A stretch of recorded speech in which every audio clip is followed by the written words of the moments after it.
This panel is on oral vaccination in aquaculture. Oral vaccination is obviously a very interesting method because it's very easy, and if it works, is ideal. And this afternoon we have 3 panelists. We have Dag Knapskop from Vaccinova, CEO of Vaccinova. We have Antonio Lam from Microsymbiotics, and we have Doron Eisenstadt from Transalgae.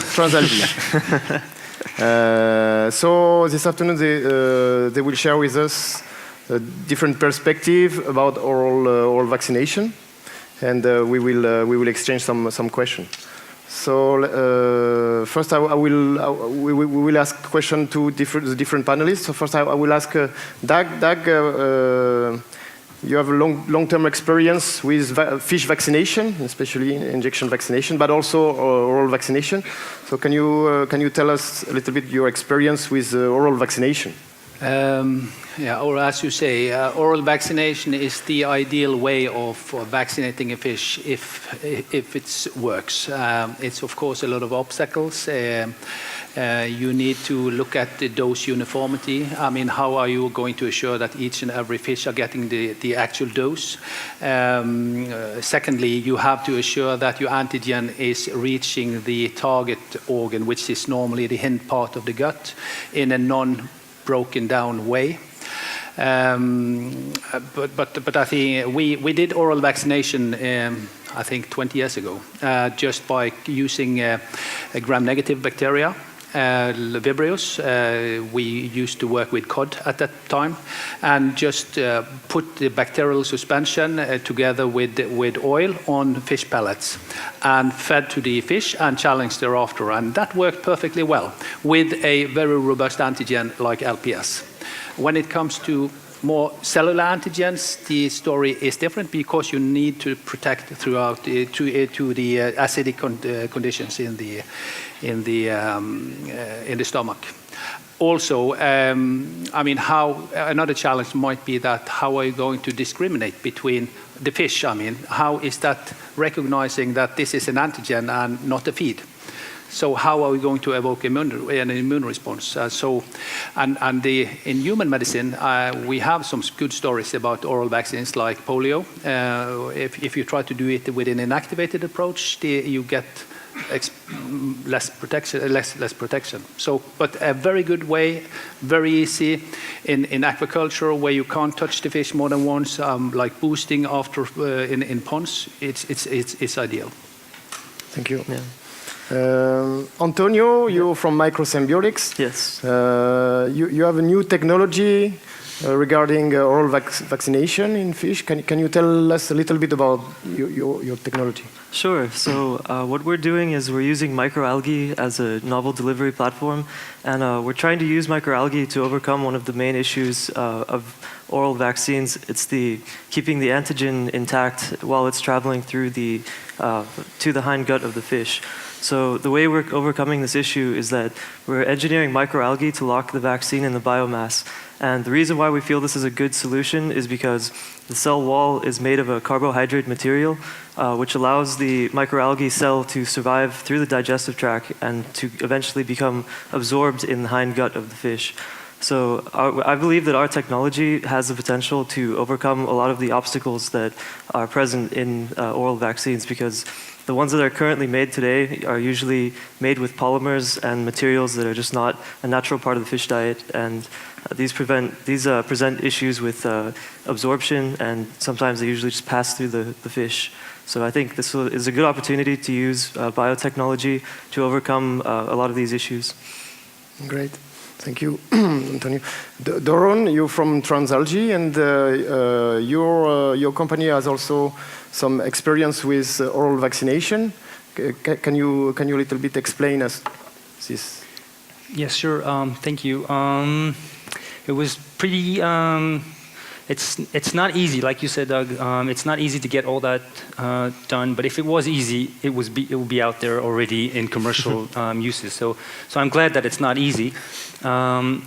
The first major trial that we've done, a challenge trial, is where we engineered microalgae to express a vaccine for irridovirus. And we went to Singapore in order to challenge these fish with a disease. We cannot bring the disease into Israel, therefore we had to do it outside. And basically, we are able to do every single one of the steps that will be required in the future. We're actually able to produce the molecules at high enough quantities, so a large enough % of the biomass. We're able to detect it in the different stages, which is very important in the future to go through regulation, which is going to be hard. And we are able to actually measure it in the blood. So that was a good start. And then we actually challenged the fish, and we could see immune response. You could see their livers compared to the control. You can see all those stages of the experiment, which gave us a good indication. It's still not ready, absolutely not ready, but it's a good indication we could follow mortality. So it looks like it's there. I cannot answer all the questions that are raised yet. It's going to be a process, but it looks good. It looks very, very promising. The same technique we could have started with birds for poultry, for example. That makes it one step easier because you don't have to mix it in the water, so it's more stable. But the potential is there. Good indications from first trials, and we're very optimistic about this. But like you said, it's a long way. Thank you. So this technology we see is an ideal technology, and we have some new approach with some proof of concept. Now maybe we can look at and ask the different panelists about what they think about the challenge. The challenges. What are the main challenges of the oral vaccination? Starting with Doug. Again, I think the main challenge is to assure that each and every individual in a pond or in a tank is getting the right dose of the vaccine, which is of prime importance, especially if you talk about viral diseases as you test now, because if you have a very contagious agent, like where you have a reproductive coefficient of which is very high, you need to vaccinate close to 90% of your flock in order to have a good herd immunity. Because if you lack an individual, or let's say 20% that's not vaccinated, you will definitely compromise your vaccine significantly. So I think that is the main hurdle. And also another hurdle is to protect, as you say. I mean, you need to protect the antigen throughout in the stomach, so it reaches where it should work properly. So I think that's the major obstacles as I see it.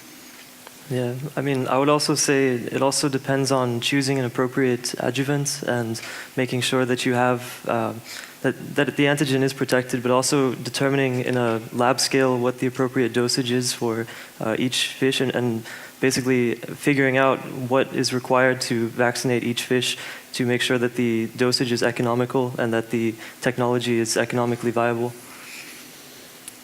I would have to say that every step I'm at looks like the hardest one. So actually raising the seed money was the hardest part, and then getting the technology to work was the hardest part. And now it's answering these questions, which is the hardest part. So every step is the hardest part. Yeah. I would have to say, in terms of herd immunity, the nice thing about oral is you can feed it for a relatively long period, every day for 2 weeks, 3 weeks. And then fish that don't eat, they will die anyway. Fish that eat are supposed to get the right kind of they're consuming the relative part of their, the FCR, the relative part of their food. Therefore, it's going to be a statistic answer. So I'm not going to vaccinate 100% of the fish at exactly the same amount. But they are variant in sizes, so I think it's a statistical answer. And to answer your question about the next hurdles, I think production under GMP conditions of microalgae is going to be a major issue, because you need to get the exact same kind of product on every batch, which is not easy on microalgae. And registration, getting it through regulatory approvals, that's going to be a major hurdle. So in my perspective, these are the two major ones. Okay. Doug, with your experience with Vaccinova, and looking at the new approach of oral vaccination, at what stage a person like you would be convinced that you can actually take a technology like this on board, or what do you want to see? Efficacy. Comparable efficacy to what you obtain when you, I mean, it depends very much on certain stages of fish, when the fish are very small and subjected to disease at the 1 to 2 gram stage, exactly when they are, or on the point when they are immunocompetent. It would be an ideal situation to do oral vaccination. Due to the fact that the current method that are employed are immersion, bath administration, which is the least effective of the known vaccination method, followed by the dip vaccination. If you do dip, you have to handle your fish. You have to put them in a net, or you have to treat them in a certain way. If they then have the disease, they will die prior to being immune. So I think that is, it should be, but it needs to be just as efficacious as a dip vaccination at the early stage. When it comes later, if we could also demonstrate that in a pond of carps, for instance, a low-value species, if you could produce cost-effectively and boost throughout the production cycle, that would be ideal. And you don't necessarily need that high level of protection. It should only be financially feasible. But to compare, it will never compete, I think, with the injection vaccination, which is already employed in Norway, because you have for certain diseases like tuberculosis 100% protection, and you will. I don't think you will achieve that with oral, except if you go live. If you go live, I think it's the ideal one. I mean, go live, use live organisms, administer that through the oral route, so you mimic an infection. I think that would be ideal. Then I would be definitely convinced, and definitely the farmer would be very happy. Yeah. So, Doug, are you saying that you would see this new oral technology apply to new species of fish, not salmon, because salmon have already all the vaccine covered, or?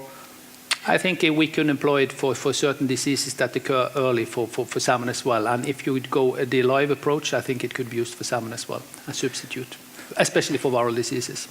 Let me ask Doron about the live approach, because I think we discussed earlier yesterday. You say, live, something I don't want to do. Can you give me a comment about live oral vaccination? Well,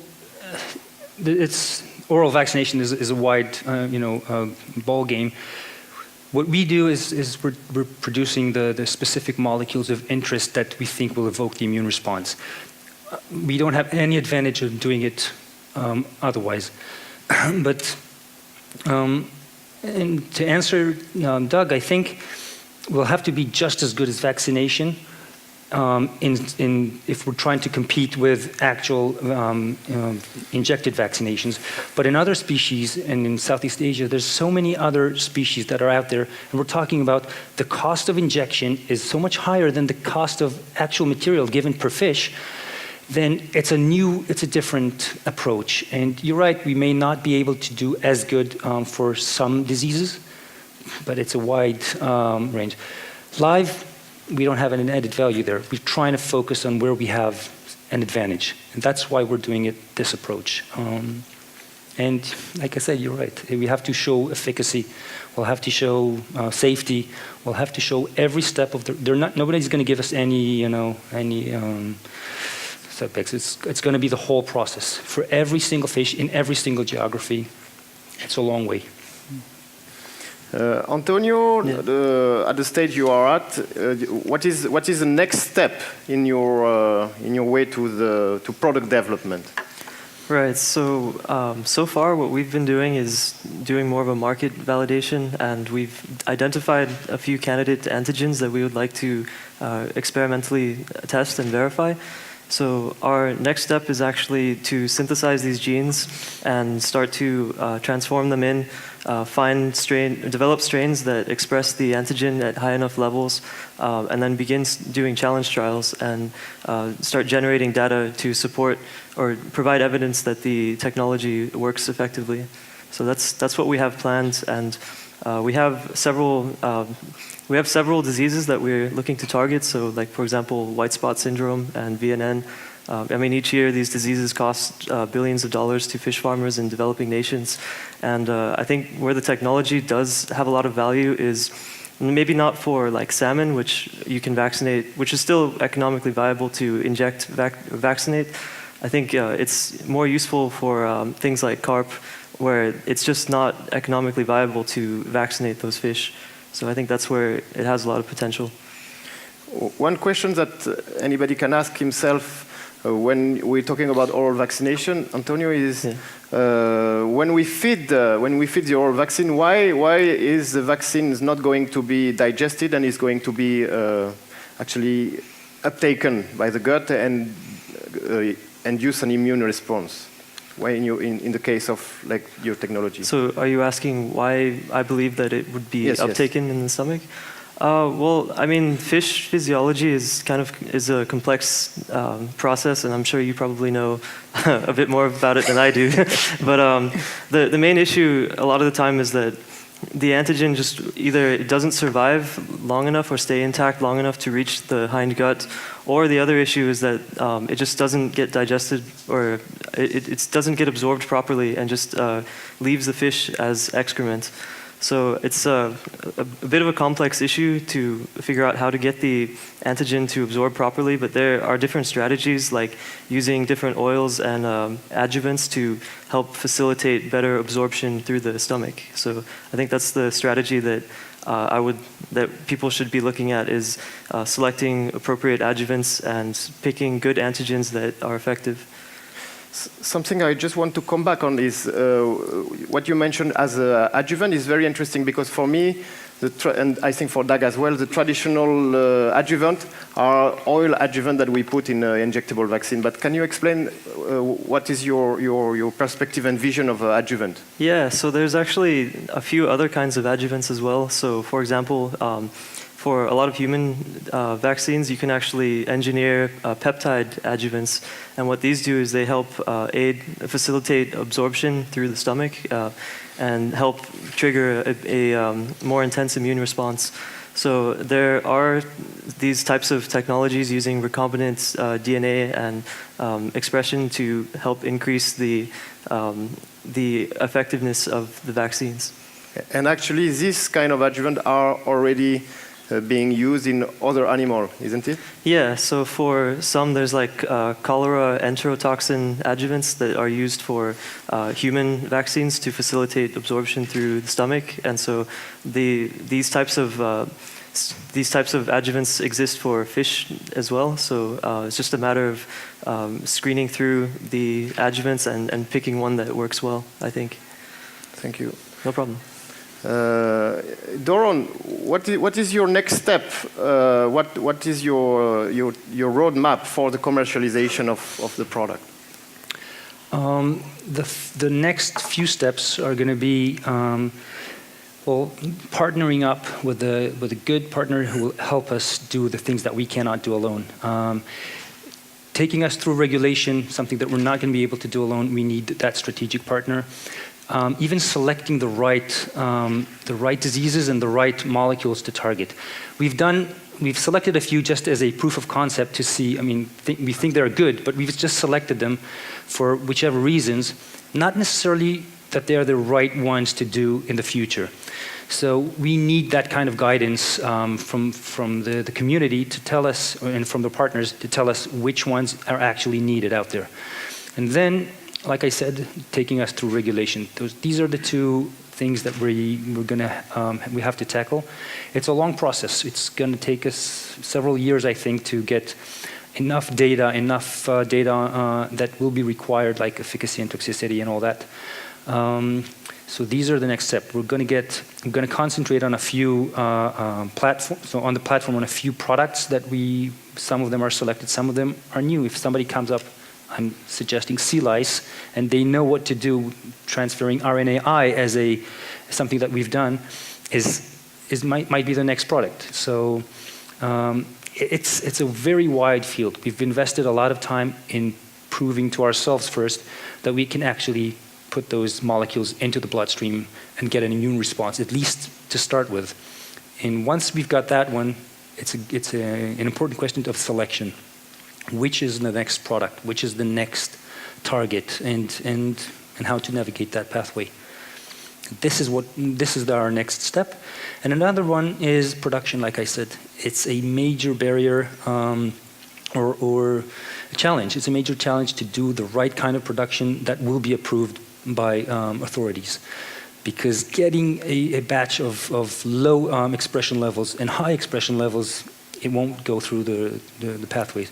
So you have to start thinking about, I should say, industrialized agriculture. And I'm talking about agriculture in terms of, or aquaculture, of the microalgae. Producing the microalgae in an industrialized ways, fully automated, fully controlled, that will have to be part of the process.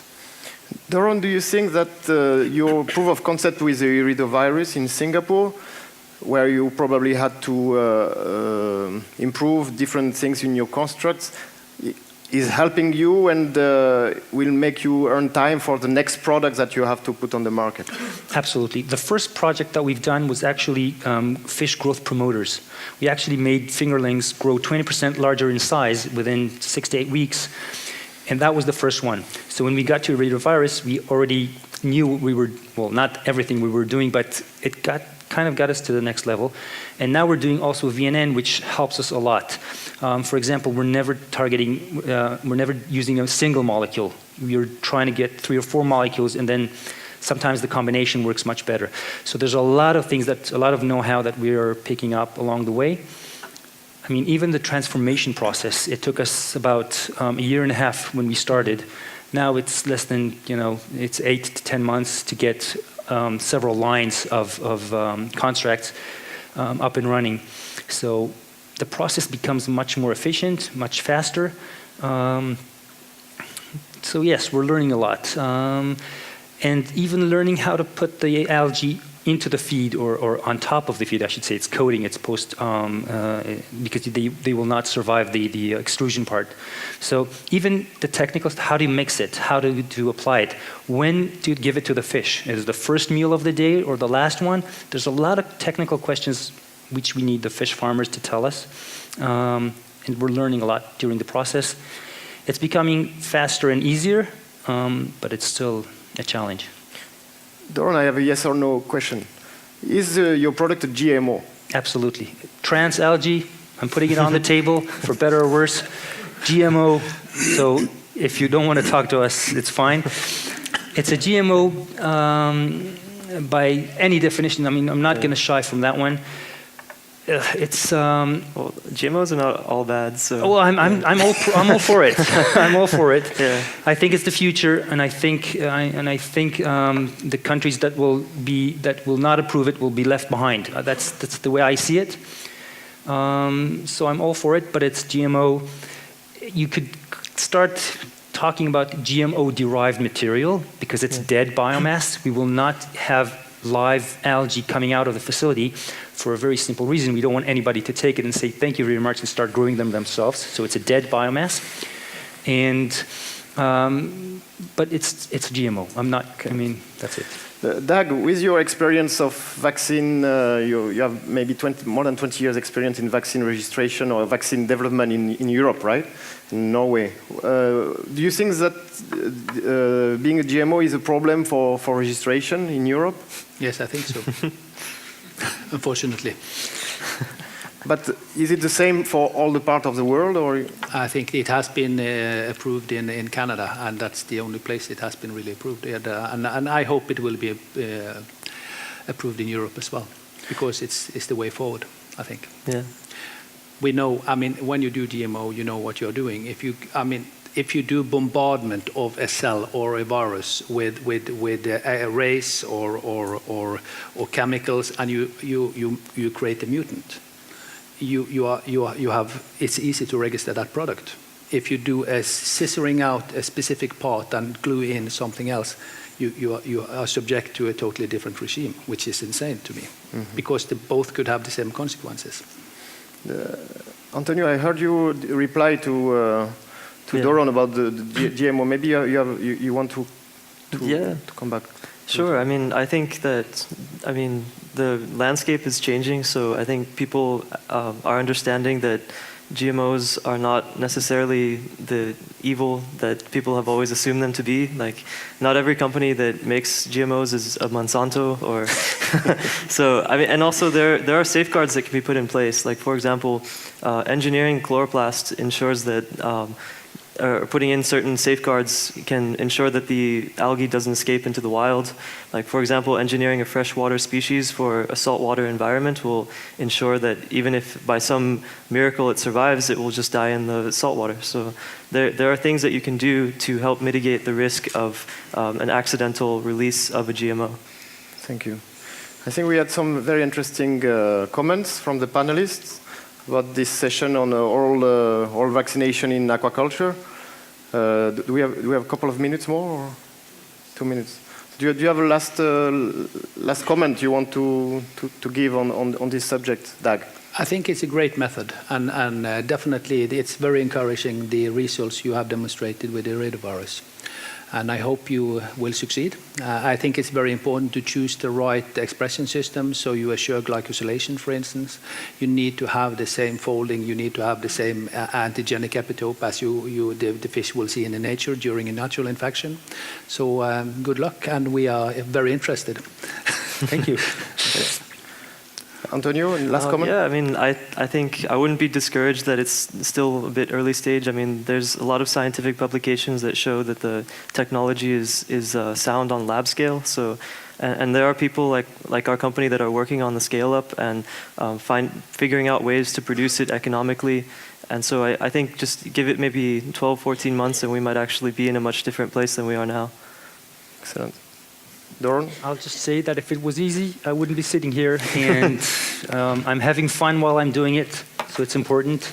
Yeah. And I mean, there's a lot of potential, and I'm hoping to reach it as soon as possible, my investors will say. Thank you. So thank you for the three of us for being panelists on this session. Thank you. And thank you for the people being in the room listening to us. And so we were live on the BioMarine, and thank you for the people in everywhere else in Oslo.